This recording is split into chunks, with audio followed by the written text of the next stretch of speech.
La région du Nord Cameroun. Ici, l'agriculture et l'élevage constituent les principales activités pour la majorité de la population. Une population dynamique qui sait gagner son pain à la sueur de son front.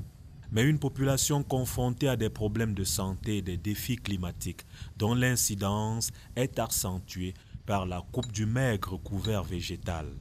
Le recul du couvert végétal expose les terres arables au lessivage sous l'effet des trombes d'eau qui s'abattent sur la région pendant la courte saison pluvieuse. Dans ce contexte, l'avènement des projets du contrat de désendettement et de développement a été accueilli avec un grand soulagement.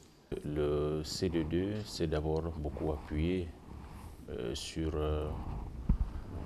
la performance du PNDP, notamment dans ses missions de mise en place des infrastructures de base d'accompagnement des communes, non seulement sur les plans communaux de développement, mais également d'autres infrastructures, notamment liées à une plus grande mobilité des populations à travers des ponts et autres infrastructures. Mais également s'appuie et s'appesantit aussi sur les secteurs agricoles, le secteur agricole de la productivité. Et nous pensons donc que dans cette diversité, le CD2 est effectivement une partie importante dans l'approche globale du développement dans notre région. Et nous ne pouvons que nous réjouir de cet appui qui va dans le cadre du partenariat avec cet organisme, évidemment, qui est financé par la France. Notre souhait le plus intense serait que lors des prochains financements, qu'un accent soit beaucoup plus mis sur le problème de l'entretien et de l'amélioration des zones de récupération des produits, c'est-à-dire les désenclaver, et effectivement les zones d'évacuation, les zones de production, de renforcer le potentiel en matière d'éducation. Parce que tout cela va de pair. Le développement est un tout cela réuni, nous avons l'espoir, le ferme espoir de ce que les actions qui peuvent donc être induites peuvent concourir à améliorer la situation de nos populations. Au cours des décennies 90 et 2000, la belle image que présentait la voirie de la capitale régionale du Nord s'est progressivement dégradée, faisant de Garoua-la-Belle une ville qui a mal à ses routes et à ses plateformes d'exercice des activités commerciales que sont les marchés. Tout naturellement donc, Garoua est parmi les bénéficiaires des projets du C2D dans la région du Nord Cameroun, avec pour ambition de redonner à la ville son reluisant visage d'antan. Un comité de pilotage des projets retenus a été mis en place. Certains contrats ont été attribués et les populations trépignent d'impatience de voir les travaux démarrer. Dans la première phase du C2D, deux villes, les deux principales villes du pays ont bénéficié du programme C2D, Yaoundé et Douala. Évidemment, ensuite, nous avons étendu le programme à d'autres villes.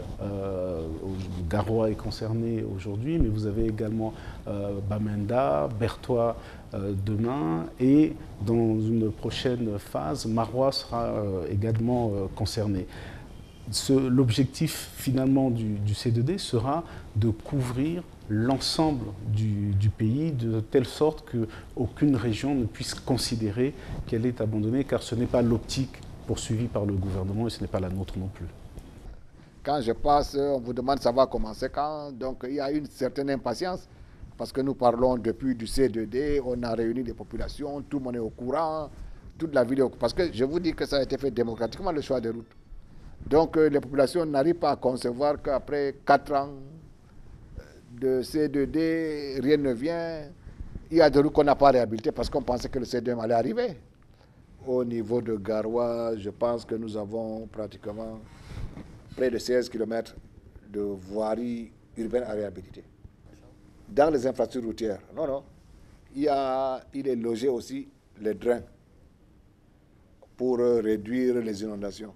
Donc la ville de Garoua a 7 drains. Les 7 drains seront réhabilités et construits. Ensuite, il y a les espaces verts.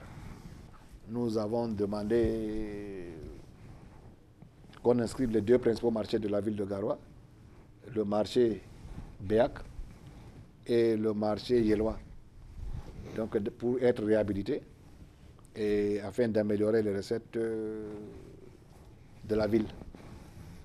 Bien, ça c'est l'aspect équipement marchand. Le dernier aspect, c'est les équipements de base. Dans les équipements de base, il s'agit des forages, il s'agit des kiosques à eau et des latrines. Bon, là aussi, avec les maires, il est prévu une centaine de forages. Nous allons affecter 40 forages à Garoua 3e et 10 forages à Garoua 1er, 10 forages à Garoua 2e, plus tous les kiosques à eau. Et il y a aussi, dans le cadre de ces équipements de base, l'éclairage solaire, l'éclairage par le système solaire. Là aussi, nous avons décidé d'affecter tout cet éclairage à Garoua 3e, afin que, avec cet éclairage, ça donne un caractère de ville à cet arrondissement aussi. En attendant le début de l'exécution des travaux de voirie, le C2D est déjà actif dans d'autres secteurs, notamment dans celui de la santé où, par le truchement du Programme national de développement participatif PNDP, les fonds du C2D ont permis de construire cette pharmacie à Kismatari dans la commune de Garoua 3. Ce Propharmacie a résolu un grand problème que je viens d'évoquer par rapport au ravitaillement des produits à l'occasion de certaines consultations. Donc c'était donc la priorité des populations. Et nous n'avons que fait remonter au niveau du programme et puis le programme a financé. Et on a construit donc. La Propharmacie est constituée donc du bâtiment, le bâtiment qui est là, et puis l'équipement, c'est-à-dire un frigo, les étagères, un bureau, les chaises, c'est ça l'équipement. Ensuite, on a construit aussi une fosse d'incinération. Le manque d'eau potable et d'énergie électrique dans la plupart des zones rurales de la région du Nord a un impact sur l'exode rural.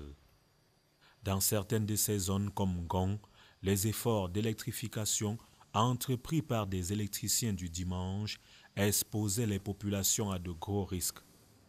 Raison pour laquelle la commune de Ngong a fait de l'électrification sa principale sollicitation auprès du PNDP. L'électricité a changé la vie des bénéficiaires qui, à un moment, avaient le sentiment d'avoir été abandonnés.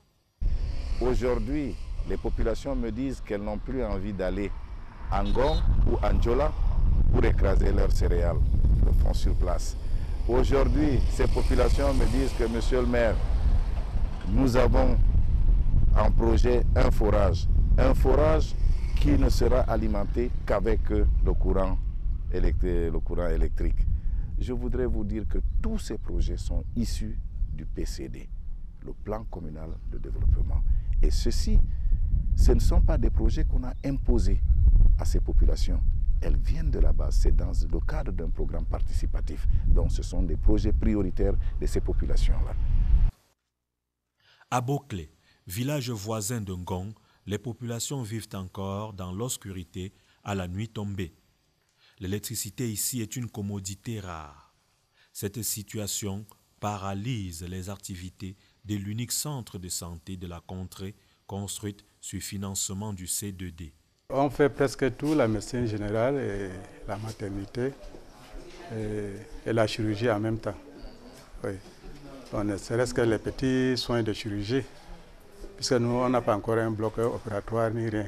Sauf qu'on a certaines activités qu'on ne peut pas faire à cause de manque de la lumière. Parce que certains malades viennent même demander certains examens et on est obligé de les référer à Garoua. Ou bien dans un centre où là où il y a la lumière. Ailleurs, les fonds du C2D ont été investis dans le secteur de l'éducation, la construction de radios communautaires ou encore la gestion des terres pour réguler la récurrence des conflits fonciers.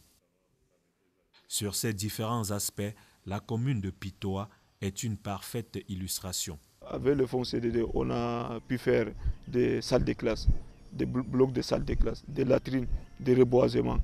Et puis on a aussi un radio communal au nom de FM Tengeleng qu'on a dénommé ces radios.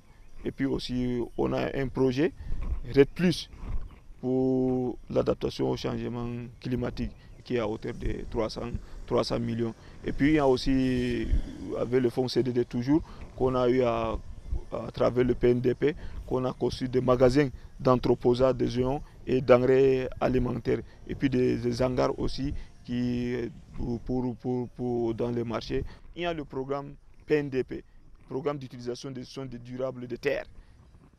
C'est ça qui a vraiment ressorti les pistes des couloirs de transhumance de bétail, les zones de pâturage, les zones forestières. Donc c'est ce projet qui a d'abord ressorti. Et Agirap est venu travailler sur ces volets. Et puis il a aussi, avec la sensibilisation, la création de comités de gestion de certaines zones. Et ça, aujourd'hui, ça a baissé le conflit agropastoral. Le C2D apporte aussi une contribution à la consolidation de la sécurité alimentaire dans la région du Nord en investissant dans la recherche agricole à travers le programme d'appui à la sécurisation et à la gestion intégrée des ressources agro-pastorales AGISRAP qui se penche sur les techniques d'amélioration des pratiques agro-pastorales et sur la lutte contre l'épuisement des ressources naturelles. Au final, on pense, par rapport aux 3 objectifs du programme, c'est qu'on pourra, après avoir mis en place donc, ces cadres de concertation qui ont pour objectif d'arriver à une durabilité dans le processus de concertation, pouvoir mener des actions qui permettent aux producteurs de mieux lutter contre la pauvreté, parce que lorsqu'on investit dans le sol, ça améliore sa productivité. Lorsqu'on investit dans les cultures fourragères, ça peut améliorer la productivité de l'élevage. Et puis ensuite, en réduisant les conflits et la pauvreté, en améliorant le cadre qui permet aux producteurs de mener ces actions, on leur permet quand même d'améliorer aussi la résilience face au changement climatique. Parce que quand on peut mieux gérer la terre, améliorer l'infiltration par exemple de l'eau, la valoriser mieux, on est quand même mieux armé pour résister aux effets des changements climatiques. À la représentation régionale de l'Institut de recherche agricole pour le développement IRAD de Garoua, 5 projets de recherche sont en cours d'exécution dans les domaines des légumineuses, du riz, des agrosystèmes et de l'horticulture. Les travaux sont conduits dans cette station de recherche multi-usage de Kismatari. Ici, la recherche sur les plantes a pour objectif l'amélioration des pratiques agricoles, de la qualité et de la quantité des principales cultures afin de tirer vers le haut les revenus des populations. Pour ce qui est du C2D horticulture, nous avons 3 volets d'activité que nous menons. Il y a un volet qui porte sur la réhabilitation du verger expérimental de Kismatari, qui, comme vous le savez, est un patrimoine important du dispositif de la recherche horticulture au niveau du Cameroun. Après cette réhabilitation, il y a la mise en place d'un parc à bois de nos variétés élites. Et là, nous avons mis en place 1,5 hectare de nos meilleures variétés élites de la zone de Kismatari.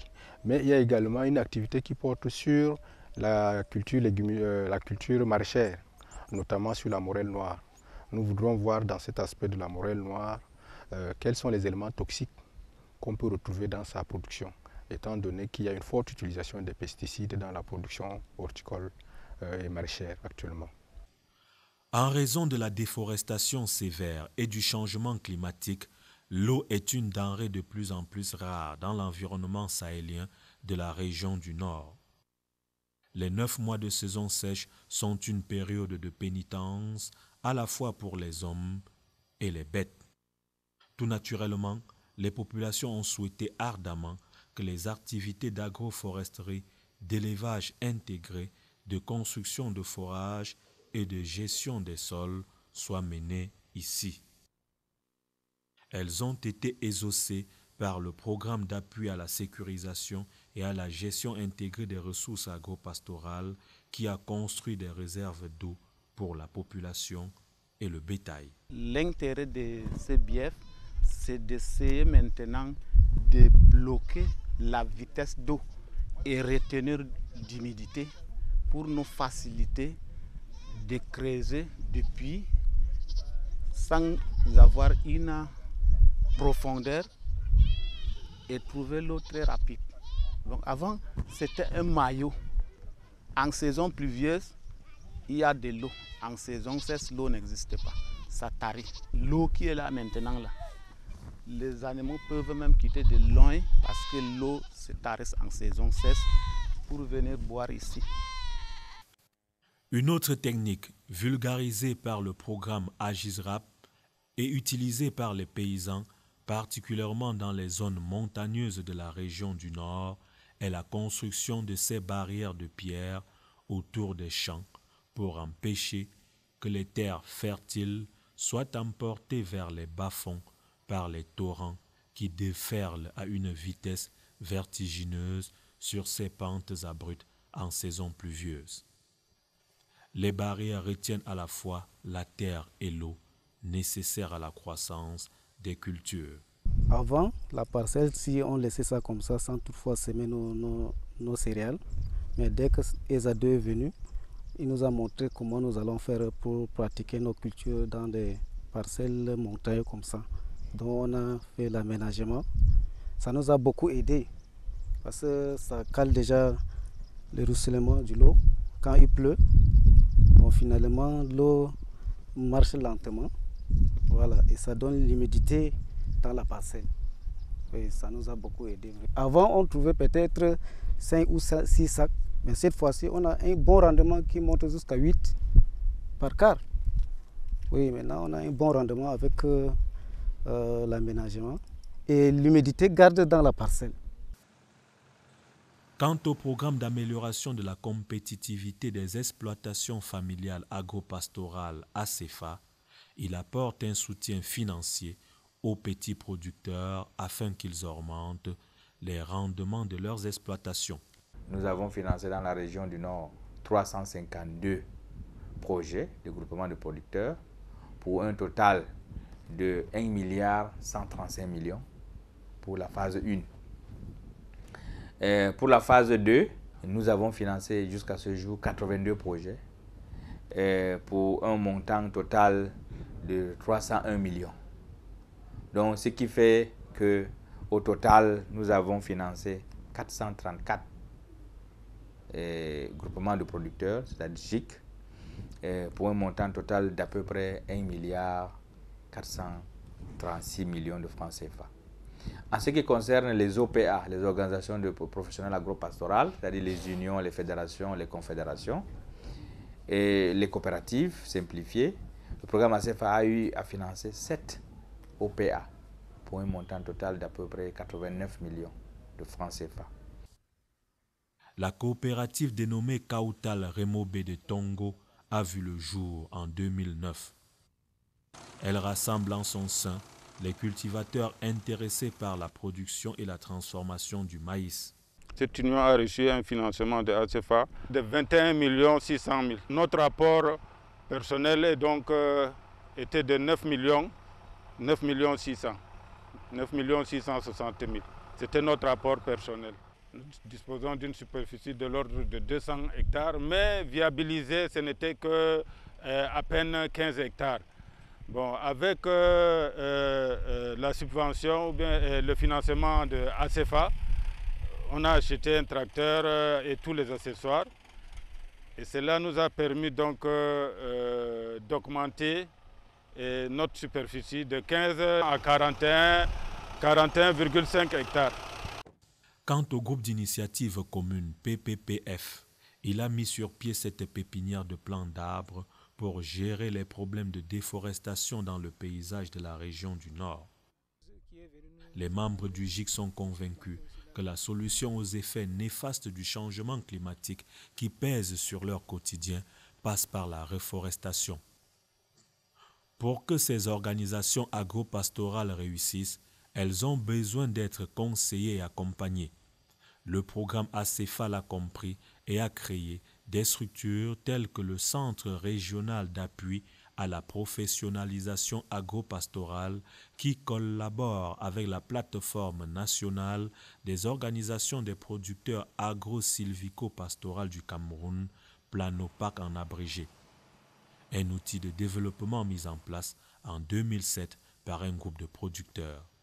On identifie les besoins des OP en fonction du plan de développement économique de chaque OP. Donc, les formations que le programme ACEFA finance a permis à plusieurs OP. Par exemple, il y a des thèmes comme la gestion des biens communs. Ça permet à l'OP de bien gérer l'outil qui reçoit des partenaires. Il y a par exemple le marketing qui permet de bien valoriser la production du producteur. Toutes ces formations que le CRP a mis en place grâce au programme ACEFA a permis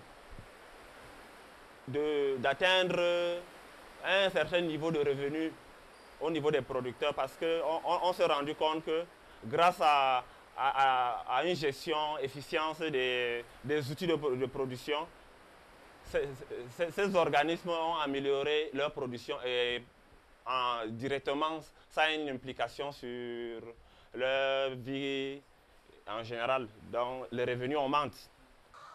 Ce gigue d'agro-éleveurs s'investit dans la culture des céréales telles que le sorgho, le maïs et le riz. À cela s'ajoute l'élevage. Quant au gigue avicole La Victoire de Djamboutou, riche de 10 membres, il a obtenu du programme ACEFA 14 millions de francs CFA qui ont servi à la rénovation de son poulailler.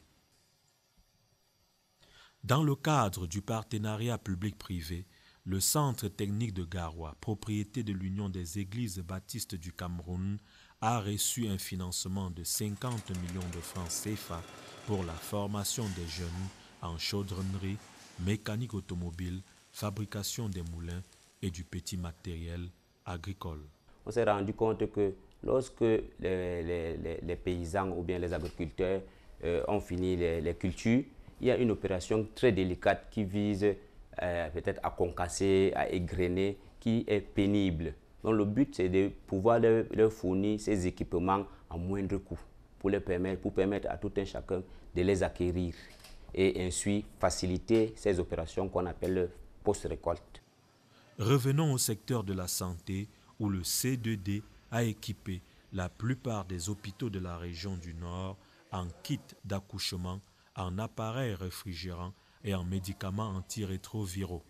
Le concept de chèque santé est parmi les initiatives prises pour briser la barrière financière qui éloignait de nombreuses femmes enceintes des formations sanitaires pendant toute la durée de la grossesse.